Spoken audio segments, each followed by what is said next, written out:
Meus queridos e amados irmãos, que a doce e gloriosa paz do Senhor seja com todos. Estamos de volta para mais uma aula de Escola Bíblica Complementar. Esta aula que tem sempre um compromisso com a poderosa Palavra de Deus. Nossas aulas elas estão sendo transmitidas pela Farol FM 90.1 aqui em Maceió, Alagoas, nesta rádio que estende suas ondas de rádio até os lugares mais longínquos aqui de Alagoas e alguns estados fronteiriços. E também a nossa aula vai aqui gravada no YouTube, para você que está nos assistindo aí pelo YouTube. Deus vos abençoe grandemente. Este canal visa complementarizar o estudo das nossas lições e nós comentamos toda semana a lição de adultos da Casa Publicadora das Assembleias de Deus. Comentamos essa lição de forma diferenciada, porque nós a comentamos sempre em 10 tópicos que podem te ajudar no seu estudo e na sua aula. Nós estamos estudando e já terminando, nesse trimestre, essa lição, que eu sempre apresento aqui nos vídeos, que é a lição que trata sobre os valores do Reino de Deus, a relevância do Sermão do Monte para a Igreja de Cristo. Isto tudo baseado no Sermão da Montanha, que está contido ali em Mateus capítulo 5, 6 e 7. Este sermão que é tido como o Código de Ética do Reino de Deus. Muito bem, queridos, nós vamos estudar hoje a lição número 12, para 19 de junho de 2021. Lição que trata sobre a bondade de Deus em nos atender. O nosso texto áureo nos diz: se vós, pois, sendo maus, sabeis dar boas coisas aos vossos filhos, quanto mais vosso Pai, que está nos céus, dará bens aos que lhe pedirem. A verdade prática nos diz: Deus é um Pai amoroso que concede, aos seus filhos aquilo que realmente é bom para eles. Nossa leitura bíblica em classe se encontra em Mateus capítulo 7, versículos 7 a 20, que nos diz assim: pedi e dar-se-vos-á, buscai e encontrareis, batei e abrir-se-vos-á. Porque aquele que pede recebe, e o que busca encontra, e ao que bate se abre. E qual de entre vós é o homem que, pedindo-lhe pão o seu filho, lhe dará uma pedra? E pedindo-lhe peixe, lhe dará uma serpente? Se vós, pois, sendo maus, sabeis dar boas coisas aos vossos filhos, quanto mais vosso Pai, que está nos céus, dará bens aos que lhe o pedirem. Portanto, tudo o que vós quereis que os homens vos façam, fazei-lhe também vós, porque esta é a lei e os profetas. Entrai pela porta estreita, porque larga é a porta e espaçoso o caminho que conduz à perdição, e muitos são os que entram por ela. E porque estreita é a porta e apertado o caminho que leva à vida, e poucos há que a encontrem. Acautelai-vos, porém, dos falsos profetas, que vêm até vós vestidos como ovelhas, mas interiormente são lobos devoradores. Por seus frutos os conhecereis. Porventura colhem-se uvas dos espinheiros ou figos dos abrolhos? Assim, toda árvore boa produz bons frutos, e toda árvore má produz frutos maus. Não pode a árvore boa dar maus frutos, nem a árvore má dar frutos bons. Toda árvore que não dá bom fruto, corta-se e lança-se no fogo. Portanto, pelos seus frutos os conhecereis. Nossa lição, meus irmãos, como sempre, ela tem uma introdução, normalmente. Tem aqui, então, o primeiro tópico, que vai tratar sobre a bondade de Deus, definição de bondade, a bondade de Deus no aspecto bíblico, a bondade de Deus no aspecto teológico. No segundo tópico, há 2 caminhos para escolher: a porta e o caminho no aspecto bíblico, o que as 2 portas e os 2 caminhos ilustram para nós, e a escolha entre os 2 caminhos. Depois temos o terceiro tópico, que vai tratar sobre a mentira dos falsos profetas, cuidado com as falsas aparências, como detectar os falsos profetas e uma análise criteriosa. Depois temos, então, uma conclusão. Este é o comentário que está na nossa revista, comentário, como sempre digo, um comentário rico, e nós vamos, então, baseado nesse título, A Bondade de Deus em Nos Atender, nós vamos construir, então, 10 tópicos, aproveitando o que está na lição, e alguma ideia nova que vem à nossa mente. Muito bem, você que ainda não é inscrito no canal, não perca tempo, se inscreva, aí embaixo tem um lugar para você se inscrever, deixa aí o seu like, que é importante para o canal, compartilhe esse vídeo com seus amigos, nas suas redes sociais, e também faça o seu comentário. Há aí um local, se você não sabe, pergunte a uma pessoa, né, que de repente lida com mais facilidade com os celulares, ele vai lhe mostrar um local onde você pode fazer um comentário e também dizer o local de onde você está assistindo a esses vídeos produzidos no YouTube. Então, o título da nossa lição, A Bondade de Deus em Nos Atender. Nós enumeramos 10 tópicos que eu quero ler e ir aqui respaldando com o que temos na lição.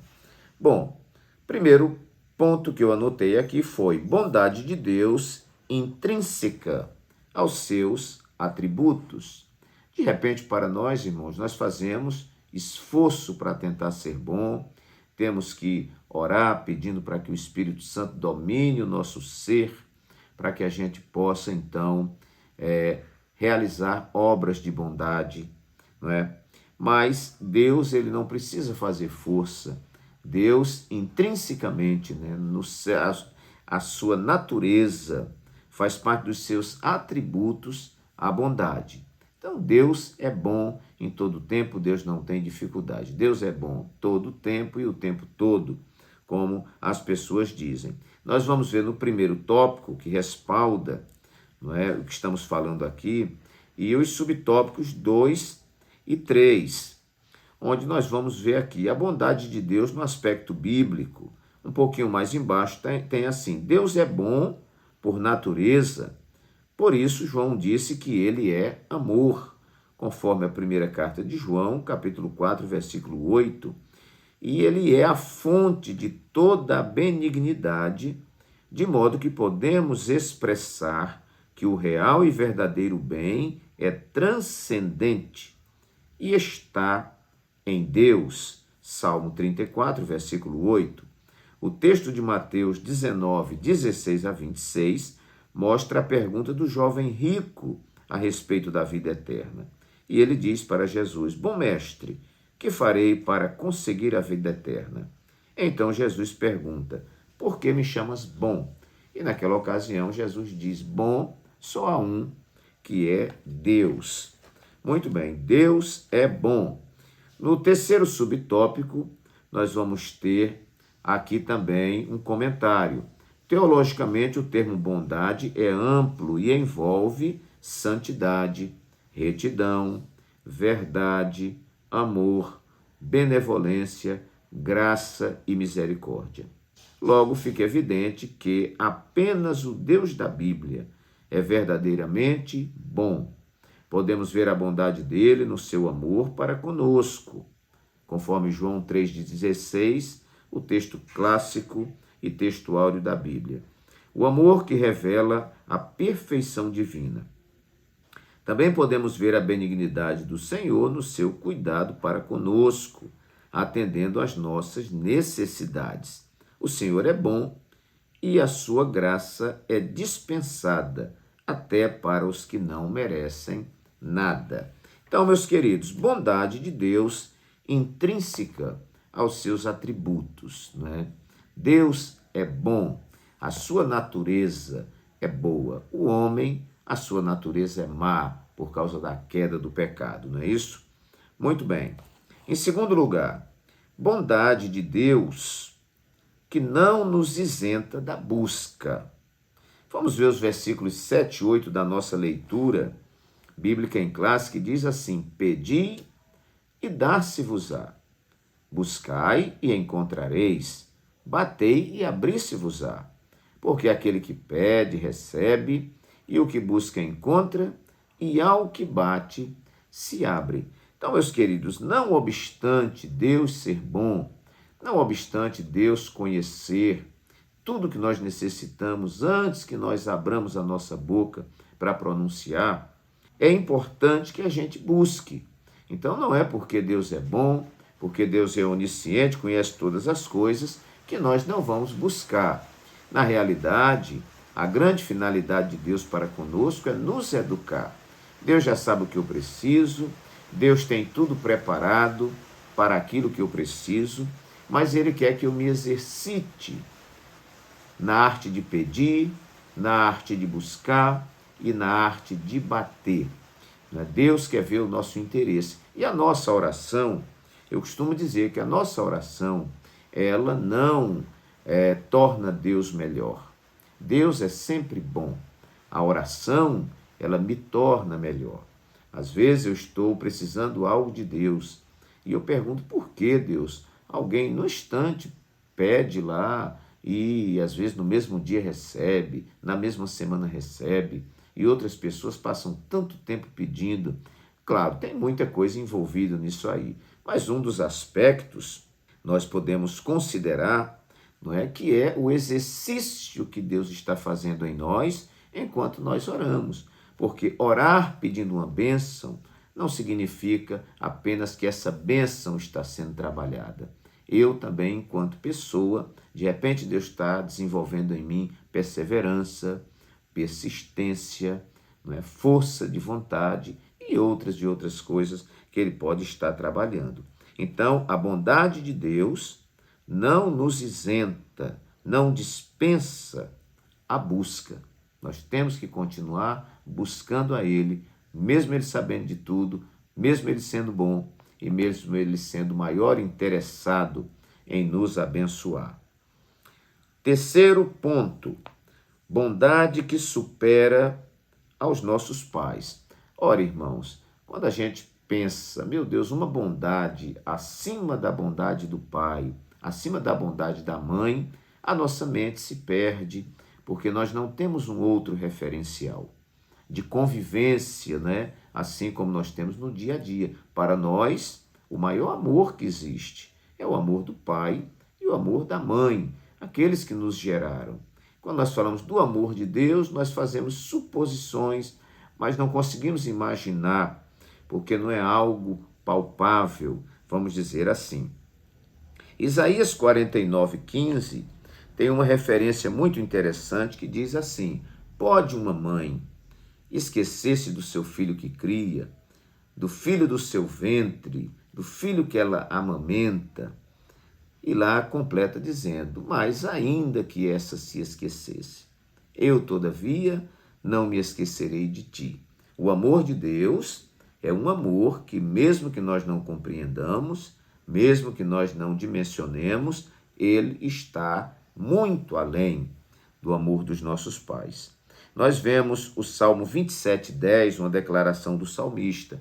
Ele diz: ainda que o meu pai e a minha mãe me desampararem, o Senhor me recolherá. E vamos ver aqui também no tópico 1 e subtópico 3, uma importante declaração, já ali no último parágrafo. Mesmo sendo imperfeitos, jamais daríamos aos nossos filhos uma pedra por pão ou uma serpente por peixe. Então, o que o Deus bondoso não fará em nosso favor se pedirmos tudo em oração, segundo a sua perfeita vontade? Obviamente, né? Aqui o Jesus fala no Sermão da Montanha, ele diz: ora, se vocês que são maus sabem dar boas coisas aos vossos filhos, quanto mais o vosso Pai Celestial dará bens àqueles que lhe o pedirem. Vamos então para o nosso quarto tópico, bondade de Deus revelada em Cristo Jesus, onde nós podemos medir algo mais palpável. Foi o amor de Deus em mandar seu próprio Filho Jesus Cristo. Jesus, que também é Deus Ele desce da sua glória por um pouco de tempo e vem entrar no nosso mundo, se tabernacular, é uma expressão que os teólogos usam, né? Entrar nesse tabernáculo terreno para estar entre nós.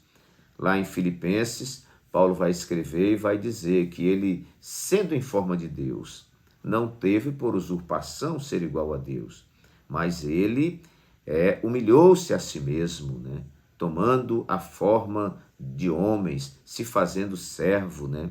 E ele, achado na forma de homem e de servo, humilhou-se a si mesmo, sendo obediente até a morte e morte de cruz. João 3,16 vai dizer que Deus amou o mundo de tal maneira que deu seu Filho unigênito para que todo aquele que nele crê não pereça, mas tenha a vida eterna. Romanos 5,8 está escrito: mas Deus prova o seu amor para conosco, em que Cristo Jesus morreu por nós, sendo nós ainda pecadores.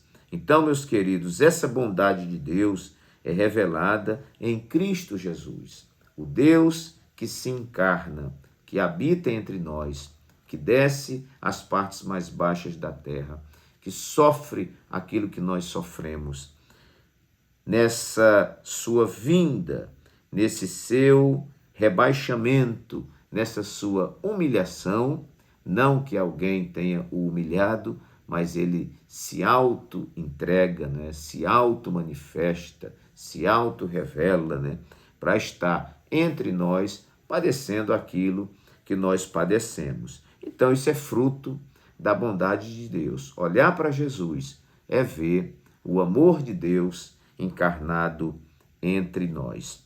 Nós vamos ver, irmãos, na lição de mestre tem aqui um plano de aula e aqui na introdução tem aqui um comentáriozinho pequeno que diz: a bondade do Pai também é revelada a nós mediante o sacrifício de Jesus Cristo na cruz do Calvário.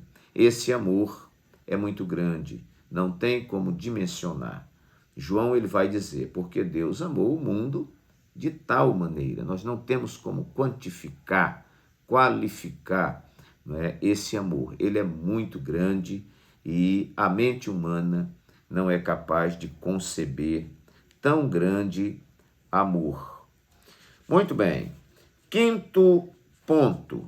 Bondade de Deus que ignora ou que releva nossas imperfeições. As nossas imperfeições não comprometem a bondade de Deus. A bondade de Deus não é afetada pelas nossas imperfeições. Nós somos imperfeitos. A Bíblia diz que, ainda que nós sejamos infiéis, Deus permanece fiel. Atos 17:30, Paulo falando para os atenienses, ele diz: mas Deus prova o seu amor. Aliás, Atos 17:30, Deus, não tendo em conta os tempos da ignorância, anuncia agora a todos os homens, né, que sejam salvos. Muito bem, uma salvação aberta a todos os homens, independentemente da ignorância desses homens.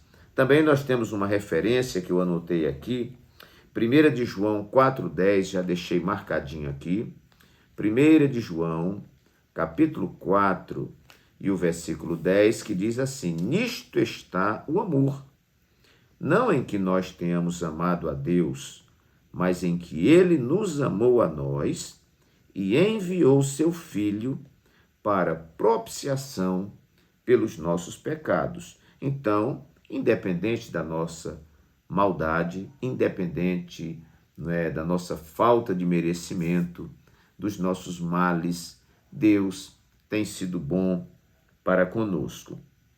Vamos ver também Efésios, capítulo 2, e o versículo 5, que diz assim: estando nós ainda mortos em nossas ofensas, ele nos vivificou juntamente com Cristo. Pela graça sois salvos. Muito bem, meus queridos. Então, essa bondade de Deus releva, ignora despreza nossas imperfeições. Deus sabe que nós somos fracos, que nós somos falhos, que nós somos imperfeitos. E apesar disso, Deus continua nos amando e continua sendo bom. Esta palavra é muito esclarecedora, porque ainda há em nosso meio muita gente que entende que Deus lhe dá das suas bênçãos porque ele merece, porque ele fez algo para merecer aquilo ali. E tudo que você fizer, a Bíblia diz, depois que você tiver feito tudo, não é? Você não passa de um servo inútil, porque você fez apenas o que era obrigação de você fazer. Então, bondade de Deus que ignora ou que releva nossas imperfeições. Sexto lugar, então, sua bondade visa nossas reais necessidades. Ora, irmãos, Tiago escreveu e disse assim: vocês não têm nada porque não pedem, e quando pedem, pedem mal para esbanjar nos vossos próprios deleites, né? Deus não atende aos meus caprichos, Deus não atende àquilo que simplesmente eu quero, porque muitos dos nossos pedidos, irmãos, são frutos do nosso egoísmo, da nossa ganância, da nossa vaidade. Mas Deus, como um Pai que nos ama, Ele dá para nós aquilo que nós realmente precisamos. Eu digo sempre que se Deus respondesse todas as minhas orações e as suas orações, nós já estaríamos mortos, porque muitas vezes nós pedimos algumas coisas, não porque é uma necessidade real nas nossas vidas, mas para atender a alguns caprichos da nossa vida. No plano de aula, ainda na introdução, está lá escrito, um dos atributos de Deus ressaltados por Jesus no Sermão do Monte, a bondade. Ele é um pai amoroso que concede aos seus filhos aquilo que é essencial para a sua subsistência. Que coisa linda, né, irmãos? E me vem à mente, que eu anotei aqui, Mateus 6,33.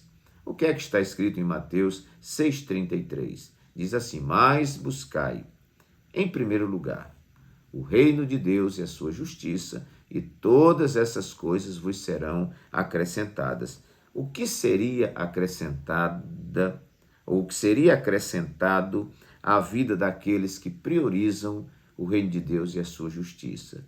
O que seria acrescentado são os bens que nós realmente necessitamos, porque no contexto anterior está perguntando por que vocês estão ansiosos, preocupados, não é, com o que é a vez de comer, beber ou vestir, não é? Então, isso são necessidades do ser humano, mas Jesus disse, não fiquem focados nisso, busquem o reino de Deus, busquem a sua justiça, e estas coisas que são necessárias, isso é importante destacar, serão acrescentadas à sua vida. É o que nos diz a verdade prática. Deus é um pai amoroso que concede aos seus filhos aquilo que realmente é bom para eles. Agradeça a Deus por muita coisa que você não recebeu, porque na realidade você estava atraindo para si males e Deus te livrou. Que coisa boa. E existem coisas que estão em nossas mãos, irmãos, e estão indo embora. Dê graças a Deus, porque de repente Deus está te livrando de muita coisa. Receba, que é uma palavra de Deus. Deus sabe o que você precisa. Sétimo lugar, sua bondade nos disciplina no caminho estreito. Aqui na nossa lição vai trabalhar sobre o caminho estreito, mas eu estou ancorado no título da lição, que é a bondade de Deus em nos atender. Então, essa bondade, ela nos disciplina no caminho estreito. Nós conhecemos no Sermão da Montanha, quando Jesus se expressou dizendo, entrai pela porta estreita, porque larga é a porta, e espaçoso o caminho que conduz à perdição, e porque estreita é a porta, e apertado o caminho que conduz à vida, e poucos há que a encontrem. Essa bondade de Deus nos disciplina no caminho estreito. Entenda, Está no caminho estreito e entrar pela porta estreita, isso é uma tarefa para aqueles que são disciplinados, para aqueles que renunciam a si mesmos, renunciam às paixões deste mundo e se submetem a andar no caminho estreito e passar pela porta estreita. Olha o tópico 1 e o subtópico 1. Primeiro, segundo, terceiro parágrafo.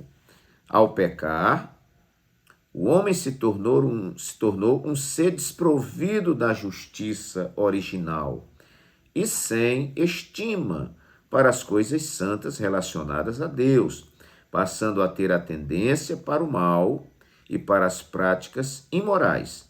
Daí a razão da ênfase de Jesus para o novo nascimento. Somente entrando pela porta estreita e pelo caminho apertado, poderemos desfrutar da graça divina e ter a nossa natureza transformada para, de fato, fazermos o que é bom. Ok, vamos ver mais alguma coisa aqui. Tópico 2 e os subtópicos 2 e 3. Como nos diz aqui, o que as duas portas e os dois caminhos ilustram para nós? A porta estreita é a que conduz à vida eterna, sabemos. Jesus estava mostrando que há um único caminho que pode conduzir o pecador à vida eterna com Deus. Os atos religiosos e as boas obras não podem levar o homem ao céu. Somente a fé em Jesus Cristo poderá conduzi-lo à vida eterna com Deus. Certa vez, Jesus declarou: porfiai por entrar pela porta estreita, porque eu vos digo que muitos procurarão entrar e não poderão. Esse verbo porfiar no grego significa esforçar-se com zelo extremo, empenhar-se em obter algo. Ok, e o subtópico 3 vai dizer: neste mundo só há dois caminhos a serem percorridos, o da vida e o da morte, como bem falou o profeta Jeremias. Infelizmente, a escolha de muitos é pelo caminho amplo, pois nele não há restrições, tudo é permitido. Contudo, muitos homens e mulheres escolheram trilhar o caminho estreito, onde todas as coisas são lícitas, mas nem tudo convém. Muito bem, meus queridos. Então, está aí uma exposição do nosso sétimo tópico, né? Sua bondade nos disciplina no caminho estreito e na porta estreita.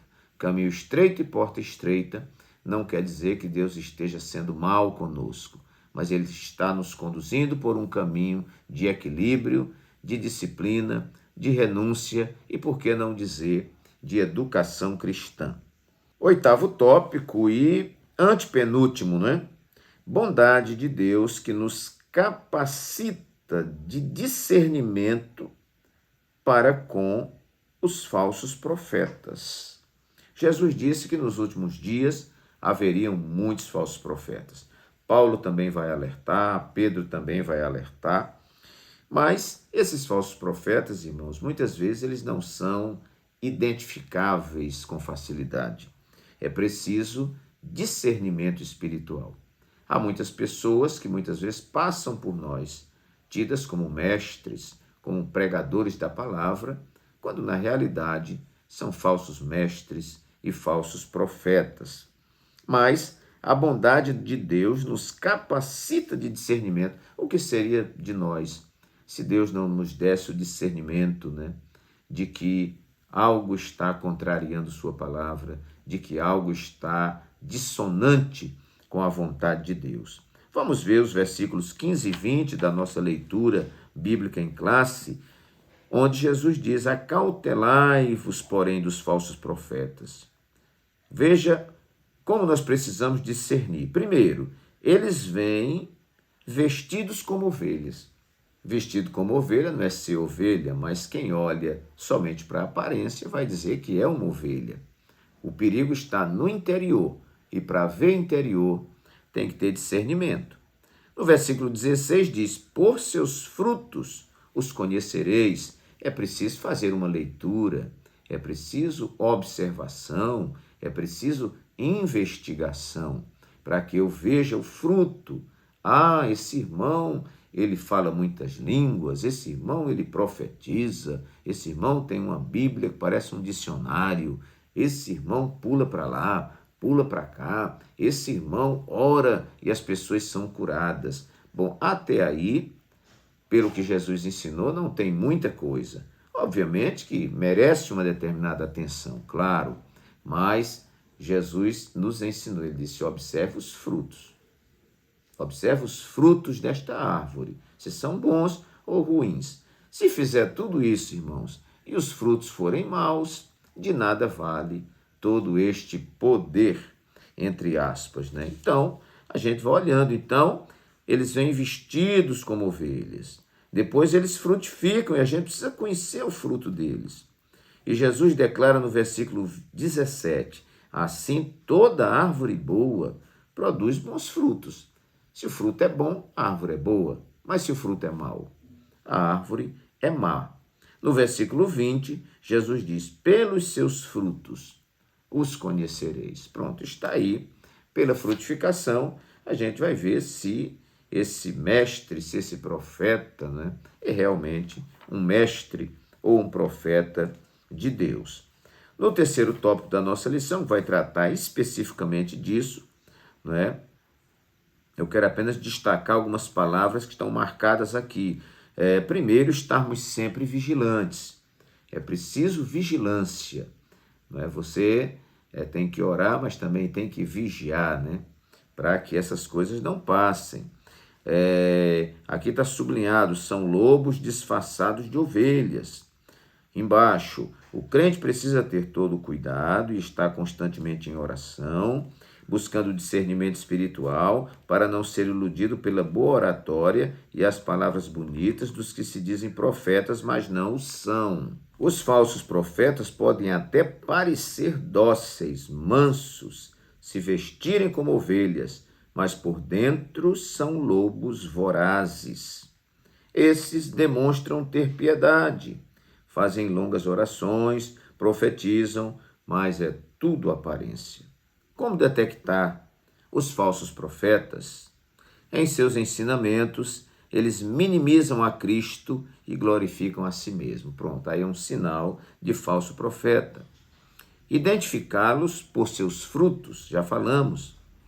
A imagem do fruto usada por Cristo se refere ao caráter e à conduta do profeta. Eu estou pulando aqui, irmãos, no texto apenas o que marquei para a gente ser mais objetivo.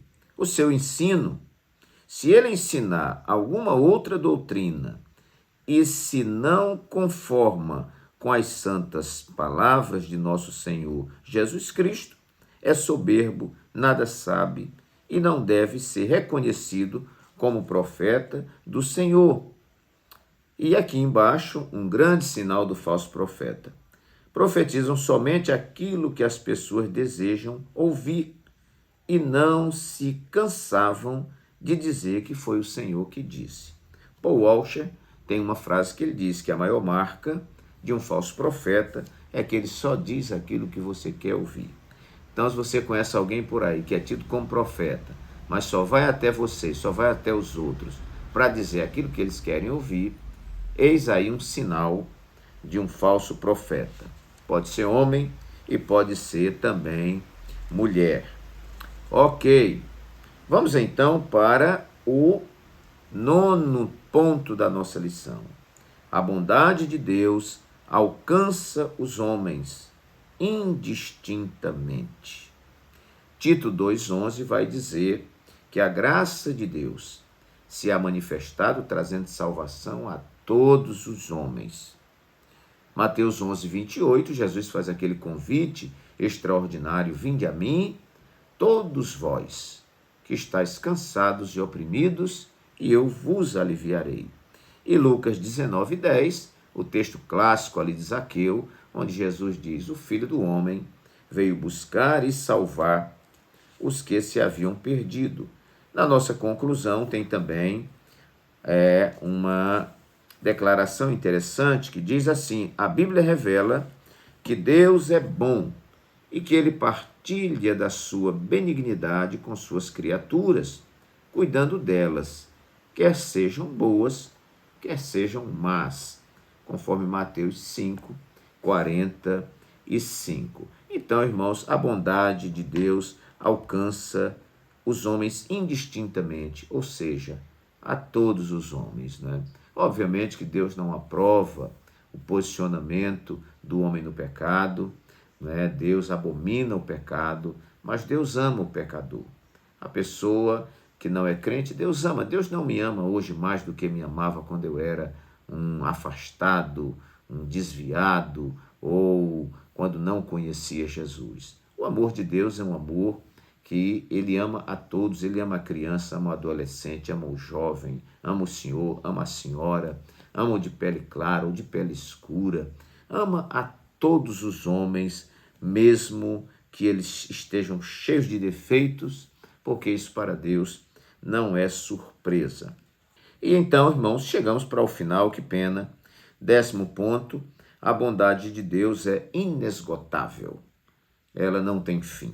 Lamentações 3:22 diz que as misericórdias do Senhor, elas não têm fim, porque elas se renovam a cada manhã.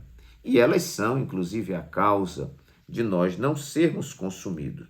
Salmo 23, versículo 6, vai dizer que a bondade e a misericórdia do Senhor me seguirão todos os dias da minha vida.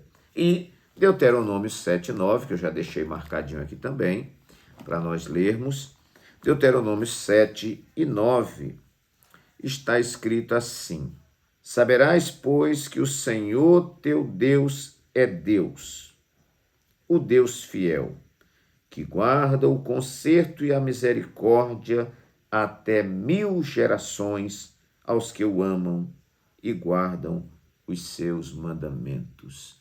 Esse 1000 gerações não quer dizer 1000 numericamente, claro, né, irmãos? Mas para sempre, não é?